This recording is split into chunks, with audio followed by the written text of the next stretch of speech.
Hello students, welcome back to my channel. कैसे हो आप सब? उम्मीद करती हूँ बेटा सभी अच्छे होंगे और अपना ख्याल भी रख रहे होंगे। तो बेटा आज हम करने जा रहे हैं अपनी वर्कशीट नंबर 1।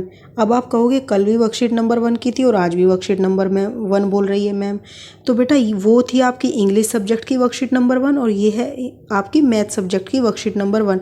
उसकी वर्कशीट नंबर 2 आएगी अगले हफ्ते और इसकी भी ऐसे ही अगले हफ्ते हर सब्जेक्ट की वर्कशीट नंबर 1 से चलेंगी, ठीक है, 1 2 3 करके। तो ये मैथ की और हिंदी मीडियम में बेटा हम कर रहे हैं इसको। 8th क्लास की आपकी ये वर्कशीट है, ठीक है, 8 सितंबर की। तो इसमें आज हम अपना सिलेबस का फर्स्ट टॉपिक स्टार्ट करेंगे जिसमें हम संख्याओं के बारे में जानेंगे, ठीक है। तो चलिए स्टार्ट करते हैं। अब आपको ध्यान से पढ़ने की ज़रूरत है बेटा, सारा सिलेबस कंप्लीट स्टार्ट हो चुका है। आप डेली पूछते थे कि कब होगा स्टार्ट, कब होगा, तो अब आपका हो चुका है। तो इसलिए अपनी जो तैयारी है सीरियसली कर दो स्टार्ट, ठीक है। तो आज हम जानेंगे, आओ संख्याओं को जाने। तो इसमें क्या जानना है बेटा, हमें अलग अलग तरीके की संख्याएं होती है जिनका हम प्रयोग करते हैं। तो एक होती है प्राकृत संख्याएं, ठीक है। प्राकृतिक संख्याएं कौन सी होती है? प्राकृत बोल लो या प्राकृतिक भी बोल लो। प्राकृत संख्याएं कौन सी होती है? वस्तुओं को गिनने के लिए जिन संख्याओं का प्रयोग होता है उन्हें प्राकृत संख्याएं कहते हैं, ठीक है। तो मतलब कि किसी भी वस्तु को गिनने के लिए हम जो सी संख्या का प्रयोग करते हैं, हम कैसे करते हैं? 1 2 3 4, ये थोड़ी ना करते हैं 1.1 1.2, मतलब पॉइंट नहीं लगाते हम, सिर्फ सिंपल 1 2 3 काउंटिंग जो करते हैं, एक तरीके से काउंटिंग बोल लो, तो उनको बोलते हैं प्राकृतिक संख्याएं, ठीक है।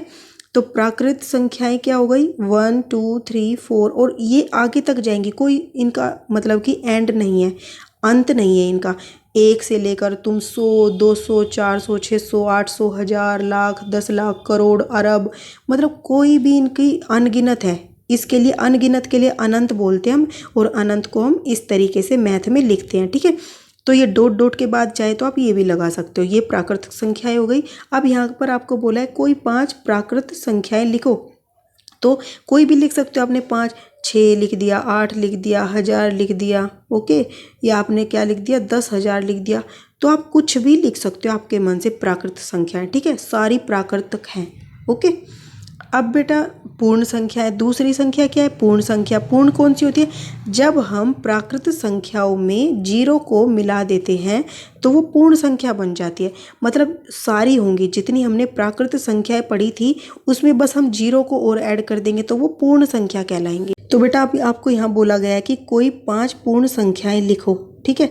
तो कोई भी 5 लिख दो आप यहाँ से। जीरो है इसमें तो जीरो लिखो, 1 2 3, ऐसे कितनी भी लिख सकते हो, अनगिनत है ये, ठीक है।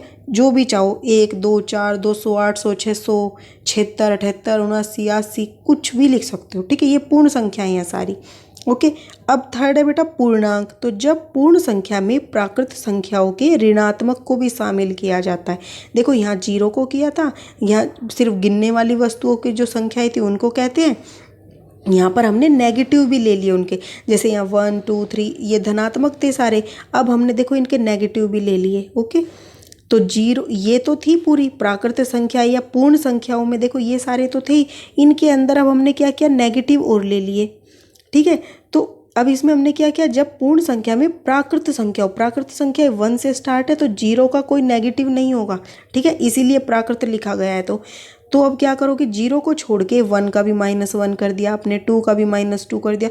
तो जितनी यहाँ तक अनगिनत है बेटा, जैसे ये अनगिनत है, इसको हम ये लिख देते हैं कि सबसे लास्ट वाला नंबर इनफाइनाइट है, अनंत है, तो यहाँ पर माइनस अनंत लिख दोगे, ठीक है।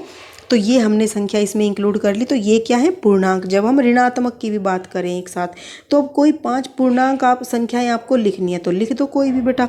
-4 लिख दो, 6 लिख दो, -8 लिख दो, -10 लिख दो या 10 लिख दो, ये सभी क्या है, पूर्णांक संख्या के अंदर आपकी आएंगी, ठीक है। अब नेक्स्ट क्या बोला है बेटा कि जब हम पूर्णांक को अन्य पूर्णांक से भाग करते हैं तो हमें कुछ ऐसी संख्याएं प्राप्त होती हैं जो पूर्णांक नहीं है।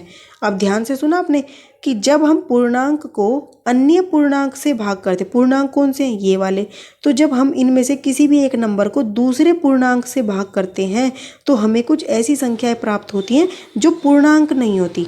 अब पूर्णांक नहीं होती का मतलब कैसे, क्यों बोला इन्होंने ऐसा बेटा? ऐसा इसलिए बोला कि अब तुम यहाँ पर देखो, तुमने लिया -3, ठीक है, और तुमने नीचे भी ले लिया -3, ठीक है। तो ये इससे ये कट गया, यहाँ से ये भी कट गया तो 1 हो गया।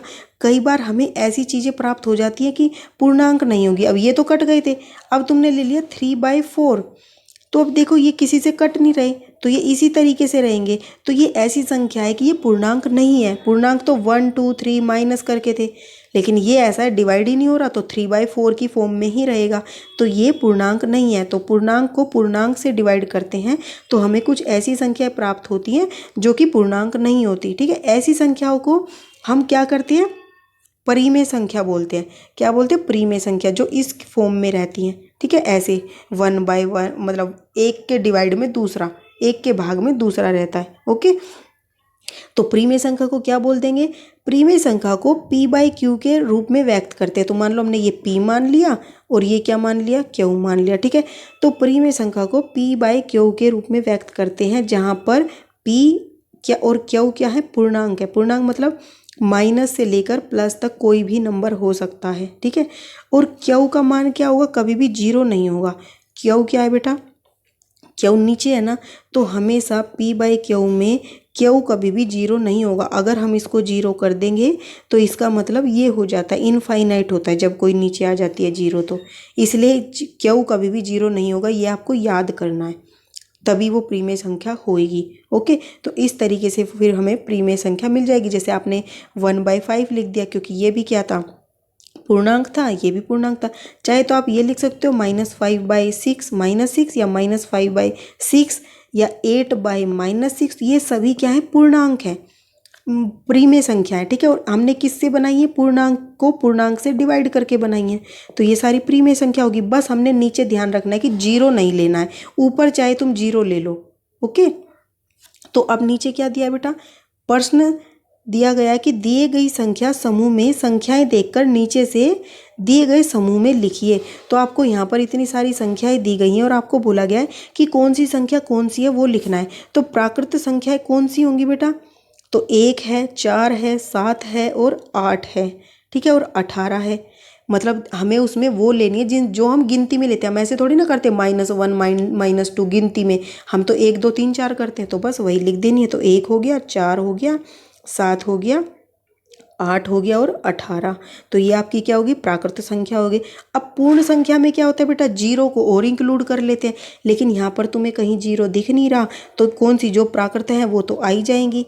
ठीक है, 1 4 7 8 और 18। ठीक है, क्योंकि पूर्ण संख्या में 0 ऐड हुआ था, बाकी तो सारी प्राकृत संख्याएं थी, तो जो प्राकृत थी वो इसमें ऐड कर दो। ठीक है, बाकी 0 इसमें था ही नहीं। अब बेटा पूर्णांक संख्याओं का समूह बताना है, तो पूर्णांक कौन सी थी जिसमें ऋणात्मक वाली भी आए और धनात्मक वाली भी आए, तो 1 4 7।